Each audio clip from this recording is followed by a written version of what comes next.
Hello friends, ओम श्री गणेशाय नमः। जय श्री कृष्णा। आप सभी का स्वागत है आपके अपने यूट्यूब चैनल पर। फ्रेंड्स, आज हम आपको इस वीडियो में बताने जा रहे हैं आषाढ़ मास की गुरु पूर्णिमा का शुभ मुहूर्त, पूजा विधि, महत्व, व्रत कथा और गुरु पूर्णिमा के दिन किए जाने वाले उपायों के बारे में। फ्रेंड्स, वीडियो शुरू करने से पहले आपसे रिक्वेस्ट है, अगर आप हमारी चैनल पर नए हैं और आपने अभी तक चैनल को सब्सक्राइब नहीं किया है तो प्लीज सब्सक्राइब कीजिएगा चैनल को, साथ ही प्रेस कीजिएगा बेल आइकन को, जिससे नए वीडियो से रिलेटेड नोटिफिकेशन आपको तुरंत प्राप्त हो सके। और वीडियो पसंद आने पर वीडियो को लाइक और शेयर जरूर कीजिएगा ताकि सभी भक्तों को इस वीडियो का लाभ प्राप्त हो सके। और कमेंट बॉक्स में जय श्री कृष्णा जरूर लिखिएगा। आषाढ़ मास की शुक्ल पक्ष की पूर्णिमा तिथि को आषाढ़ी पूर्णिमा तथा गुरु पूर्णिमा के नाम से जाना जाता है। गुरु पूर्णिमा का जितना धार्मिक महत्व है उतना ही ज्योतिषीय महत्व भी है। साल 2023 में आषाढ़ मास की शुक्ल पक्ष की पूर्णिमा तिथि 3 जुलाई 2023 सोमवार के दिन है। इस दिन वेदों के रचयिता वेद व्यास जी की जयंती मनाई जाती है। उनकी विशेष पूजा अर्चना की जाती है। वेद व्यास जी को प्रथम गुरु माना गया है। उन्होंने मानव जाति को वेदों का ज्ञान दिया है। इसके अलावा वेद व्यास जी को भगवान विष्णु जी का अंश अवतार भी माना जाता है, इसलिए गुरु पूर्णिमा के दिन भगवान विष्णु जी की पूजा की जाती है। इसके अलावा इस दिन लोग अपने गुरुओं का पूजा और सम्मान भी करते हैं। गुरु पूर्णिमा को भारत में बहुत ही उत्साह के साथ मनाया जाता है। इस दिन गुरु के प्रति सम्मान व्यक्त किया जाता है। मनुष्य रूप में जन्म लेकर देवताओं ने भी गुरु के चरण दबाए हैं और उनसे ज्ञान प्राप्त किया है। साथ ही इस दिन महाभारत के रचयिता श्री वेद व्यास जी का जन्म दिवस भी है, इसलिए इस तिथि को व्यास पूर्णिमा के नाम से भी जाना जाता है। वेद व्यास जी ने 6 शास्त्र और 18 पुराणों की रचना की थी। व्यास जी ने मानव कल्याण के लिए वेदों को सरल बनाते हुए उनका विस्तार भी किया था। उन्होंने महाभारत के साथ साथ श्रीमद् भागवत और ब्रह्म सूत्र जैसे पुराणों की रचना भी की थी। उन्होंने श्रीमद् भागवत पुराण में भगवान विष्णु के 24 अवतारों का वर्णन किया था। साथ ही इसी तिथि पर व्यास जी ने सबसे पहले अपने शिष्य और मुनियों को वेदों और पुराणों का ज्ञान भी दिया था। इसी कारण इस तिथि को व्यास पूर्णिमा भी कहा जाता है। वेद व्यास जी का मूल नाम श्री कृष्ण देवपायन था। कहते हैं श्री कृष्ण देवपायन 28वें वेद व्यास थे। श्रीमद् भागवत पुराण में भगवान विष्णु के जिन 24 अवतारों का वर्णन है उसमें महर्षि वेद व्यास जी का भी नाम है। वेद व्यास जी चिरंजीवी हैं। वेद व्यास जी को प्रथम गुरु की उपाधि प्राप्त है क्योंकि मानव जाति को चारों वेदों का ज्ञान वेद व्यास जी ने ही दिया था। इस दिन के बाद से ही आषाढ़ मास समाप्त हो जाता है और सावन मास का प्रारंभ हो जाता है। हिंदू धर्म में वैसे तो सभी पूर्णिमा का अपना विशेष महत्व होता है, लेकिन आषाढ़ पूर्णिमा का अपना एक अलग ही स्थान है। इस दिन पवित्र नदियों में स्नान किया जाता है और जप तप दान करने के लिए यह महत्वपूर्ण तिथि मानी जाती है।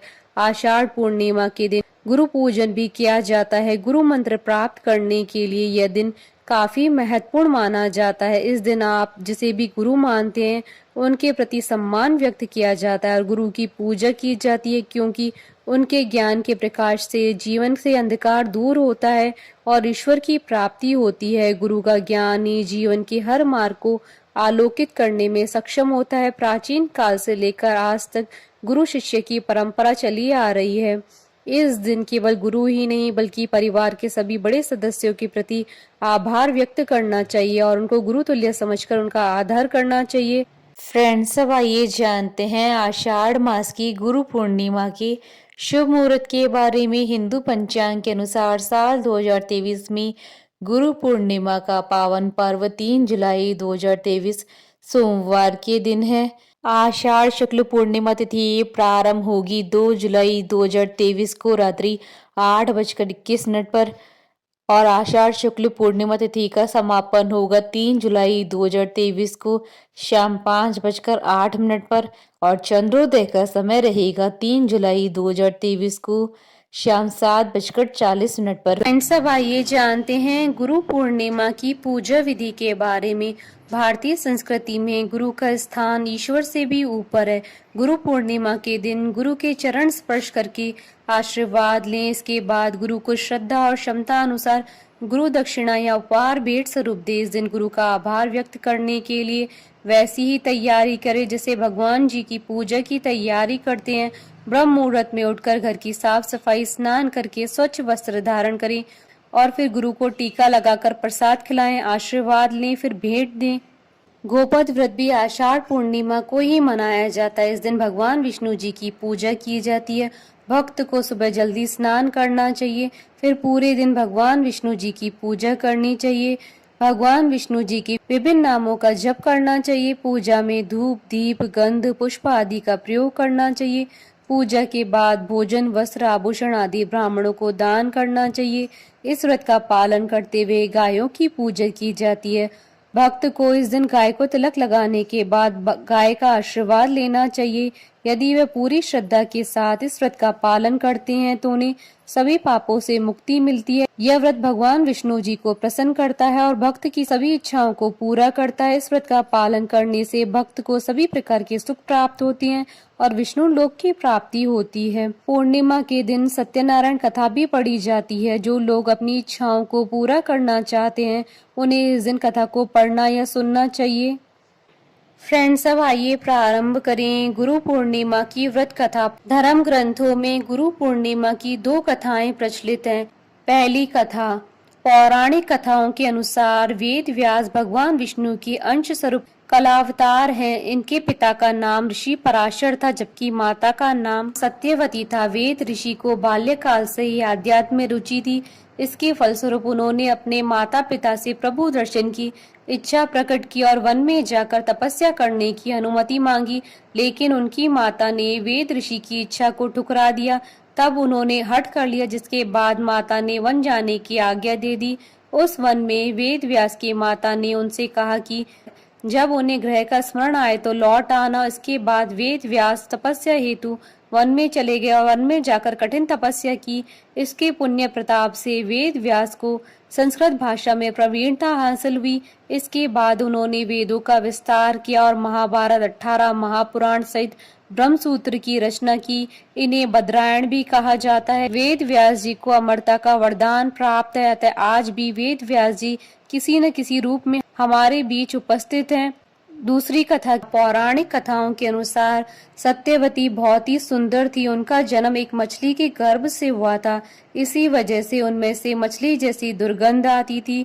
शरीर से मछली की दुर्गंध आने के कारण कोई भी उसके समीप नहीं आता था। वहीं एक बार ऋषि पराशर की नजर सत्यवती पर पड़ी और वह देखकर उसे मोहित हो गए। ऋषि पराशर ने सत्यवती से अपने प्रेम का इजहार करते हुए उनके समक्ष संसर्ग की इच्छा रखी, लेकिन सत्यवती इस बात से सहमत नहीं हुई। जब ऋषि पराशर ने उनसे बार बार निवेदन किया तो वह 3 शर्तों पर ऋषि पराशर के साथ संसर्ग को तैयार हुई।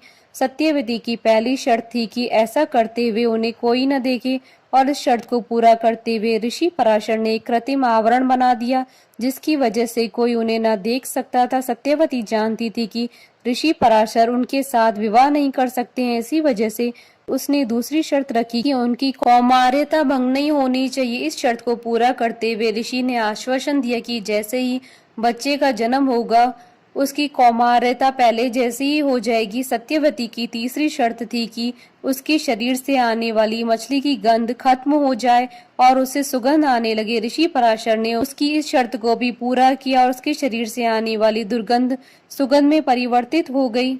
इन तीनों शर्तों को पूरा करने के बाद ऋषि पराशर और सत्यवती ने संसर्ग किया, जिसके परिणाम स्वरूप उन्हें एक पुत्र की प्राप्ति हुई। इस पुत्र का नाम कृष्णदेव पायन रखा गया और आगे चलकर ये महर्षि वेद व्यास के नाम से प्रसिद्ध हुए। मान्यता है कि धृतराष्ट्र, पांडु और विदुर को महर्षि वेद व्यास का ही पुत्र माना जाता है। फ्रेंड्स, अब आइए जानते हैं आषाढ़ी पूर्णिमा के दिन किए जाने वाले उपायों के बारे में। अगर आप अपने परिवार की धन संपदा में बढ़ोतरी करना चाहते हैं तो आज के दिन सुबह स्नान आदि के बाद भगवान विष्णु जी की विधि पूर्वक धूप दीप आदि से पूजा करें। पूजा के दौरान विष्णु गायत्री मंत्र का जाप करें। इसके अलावा आज शाम के समय चंद्रदेव को अर्घ्य दें। पूर्णिमा के दिन ऐसा करने से आपके परिवार की धन संपदा में बढ़ोतरी होगी। अगर आपका कोई ऐसा काम है जिसे आप जल्द से जल्द पूरा करना चाहते हैं तो उसे पूरा करने के लिए आज के दिन सुबह स्नान आदि के बाद साफ कपड़े पहनकर लक्ष्मी नारायण के मंदिर में जाइए और भगवान को कटे हुए नारियल के गोले के टुकड़े और मिश्री का प्रसाद अर्पित करना चाहिए। साथ ही अपने काम की जल्द से जल्द पूरा होने की प्रार्थना कीजिए। आज के दिन ऐसा करने से आपका जो भी काम है वो जल्दी पूरा हो जाएगा। अगर बिजनेस को लेकर आपका पार्टनर आपकी कोई बात नहीं मान रहा है और सिर्फ अपनी ही डिसीजन आप पर थोप रहा है तो ऐसी सिचुएशन को ठीक करने के लिए आज के दिन आपको नारायण के मंत्र ओम नमो भगवते नारायणाय मंत्र का 108 बार जाप करना चाहिए। आज के दिन इस मंत्र का जाप करने से आपका बिजनेस पार्टनर आपकी बात को अच्छे से सुनेगा और समझेगा, साथ ही मानने भी लगेगा। अगर आप अपने घर की सुख समृद्धि बनाए रखना चाहते हैं तो आज के दिन आपको सुबह स्नान के बाद रोली घोलकर अपने घर के मंदिर के बाईं और दाईं दोनों तरफ स्वास्तिक का चिन्ह बनाएं और मंदिर के आगे एक घी का दीपक जलाएं। आज के दिन ऐसा करने से आपके घर की सुख समृद्धि बनी रहेगी। बोलिए भगवान विष्णु जी की जय, सनातन धर्म की जय। हमारे साथ इस वीडियो में अंत तक बने रहने के लिए आपका धन्यवाद। ओम श्री गणेशाय नमः। जय श्री कृष्णा।